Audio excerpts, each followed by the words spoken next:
Alright guys, hey, this is GEC. Might be feeling under the weather, coughing a little bit, but basically I'm going to take you on a quick tour of an operating session of my layout. Basically there's three parts. First part here is preparing the outbound cars. Um, because my locomotives are way too big, my Conrail locomotive is way too big to fit in there, I use this 44 tonner usually to switch out the cars from the Magic Pan Bakery. It's small enough that I can fit two 50-foot cars on it with the industrial lead and still make the switches. So it's just a little bit more better suited to fit in there. Unfortunately, it's an older model and it hesitates a little bit in jumps, as you can see right there. But otherwise, it operates pretty good. It was one of the first DCC installations ever put together, and I was kind of proud of it because it's little tiny little soldering pads. Something to keep in mind if you want to add DCC to one of these locomotives. As you can see here, we are pulling these box cars back. The plan, or not box, tank cars. The plan is to take these tank cars, push them back onto the industrial lead past the switch, so that we can gain access to the box cars on the other track. Because eventually, all of it has to be on the industrial lead, with the exception of the hopper you see on the far right. Because the large Conrail locomotives I have are not going to be able to fit in there and pick them up.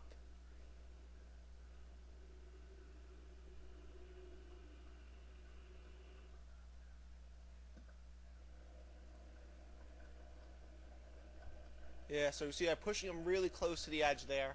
While I was making this video, I found I pushed them a little too close.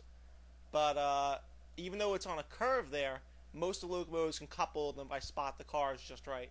So I thought it would be a problem, but it turned out to be that's alright. It couples fairly reliably on those curves. So now we're coming back now to go pick up the insulated box car and the clean box car that are parked out by the actual main building. Once again, it just bashes it in. I have a Fracty Direct Trackmobile that actually works pretty good in this spot, but it only has couplers on one side. That said, the way I've been operating it, having done this, I realized I only need one coupler on the one end anyway, because the 44 tonner never ever really leaves the industrial lead that it sits on. Unfortunately, the Trackmobile, it has a tiny bit of a problem with it though, where it's the pickups get really cruddy really quickly. It's only got two-wheel drive, so it can only pretty much move the two cars at a time anyway. But it's half the length of the 44 tonner, so it works. Just a little bit quieter. You can see there's the Hostess Cake hopper along the side. That pretty much is the only part of this industry that stays where it is for when the Conrail comes to pick everything up. And this is one of the only few major bugs out in the layout. Apparently, the couplers between the two Conrail box cars do not want to cooperate. So here we have an overview of the whole layout as it's ready for the interchange. We have the box cars and the tankers all lined up to be picked up, and then the hopper stays on its track.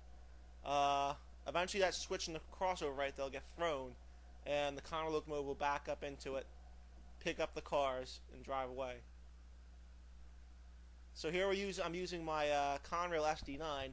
The SD9 was used by Conrail towards the beginning as a yard switcher and a small industrial freight engine.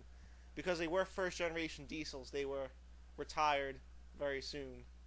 You saw there I have a 5-car train coming in, 2 more box cars, only a single tank car but 2 hoppers.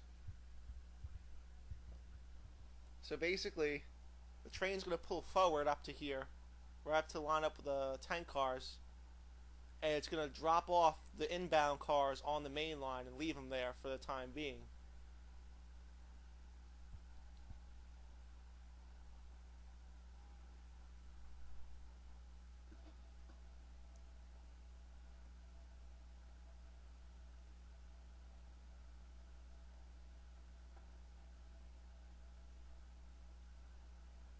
Yeah, some fancy editing of the clips here to keep my hand out of the switch machines during the scenes. So, if anything looks like it moves by magic, it's because it's between clips. I try to do a little bit of a nice job putting the videos together.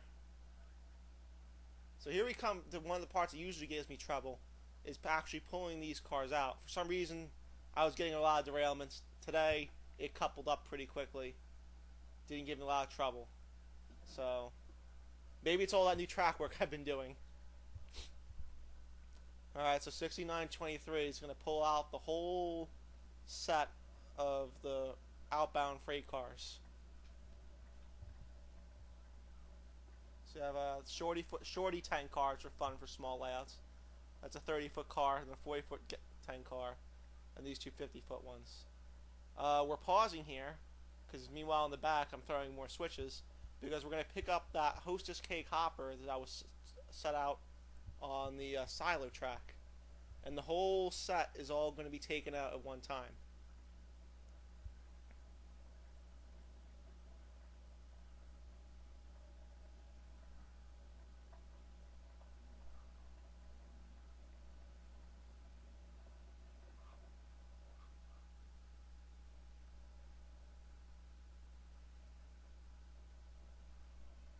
Just taking it easy, taking it nice and slow.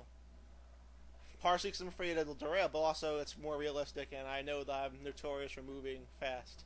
Speaking of driving fast, that 44 tonner only has 2 speeds to it, so it goes a little quick. Yeah, another reason I gotta find a new small switcher. But there's all the outbound cars.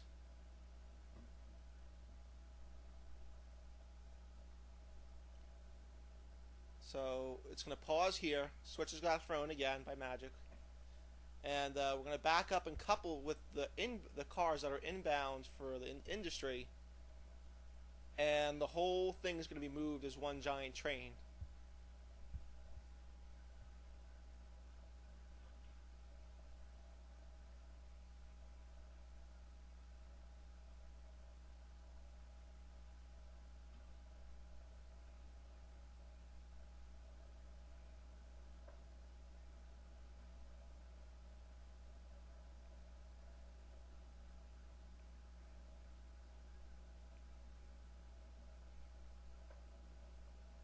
So there you can see the Southern Conrail boxcar, the tankers, the multi-foods, and the Hostess cake hopper.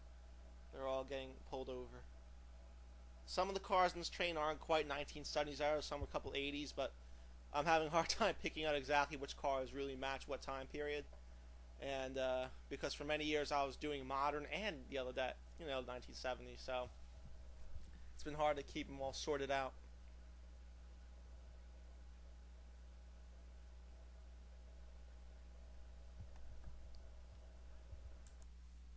Alright, so here we are. We're moving the hoppers back onto the hopper track. So basically we're moving the entire train, and in the back, if you looked quite a minute ago, you would have saw the SD9 on the other side of the layout, close to where the yard is.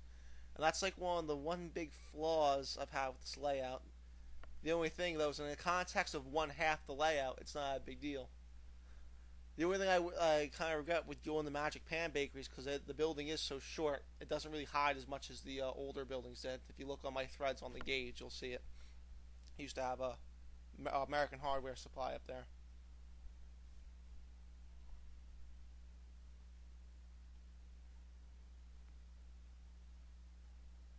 So yeah, taking it nice and easy, taking it nice and slow.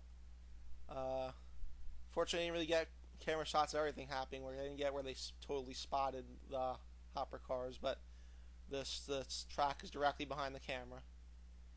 So we're gonna drop off these hoppers and disconnect the Cargill tanker from the hopper cars, pull them back, and then set them on the industrial lead.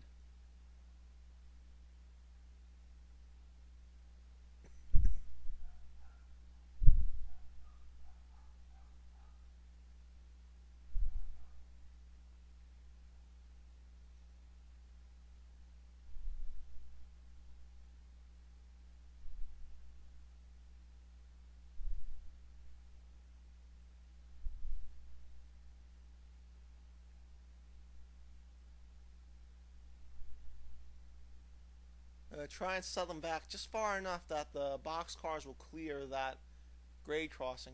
Even though it's only an industrial grade crossing, I figure that's an added bit of complexity. So we disconnected from the southern boxcar, and the rest of the outbound cars are now part of a Conrail train. that will eventually get back to the yard that you can see immediately behind in the back corner there behind the buildings.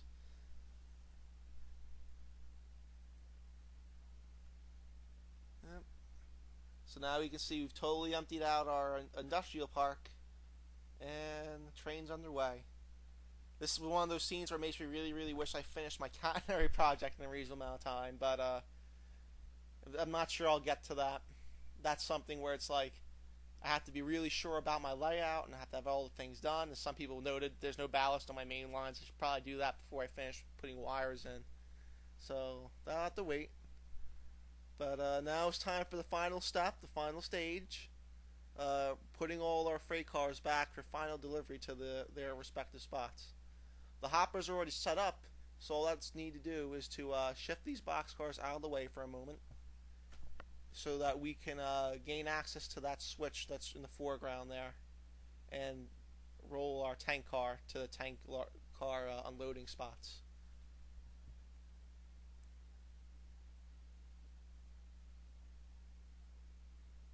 Since this is a bakery, I figure it's somewhat legitimate to have a corn syrup thing, since everything's got corn syrup in it, right? Just about. As high fructose as you can get. So we're shifting over this tank car. I always have little problems right around there. I don't know why. I've actually added wired leads down from these tracks so that would stop happening. But whenever that switcher gets on that switch, it sometimes dies. Like, it made it back just fine, but there it goes. So now we're pulling back onto the industrial lead there, off the spur tracks. And there's our box cars back there. We're going to reverse direction. Switch is thrown by magic if you looked. And we're going to pick up those box cars and set them right next to the Magic Pan Bakery building.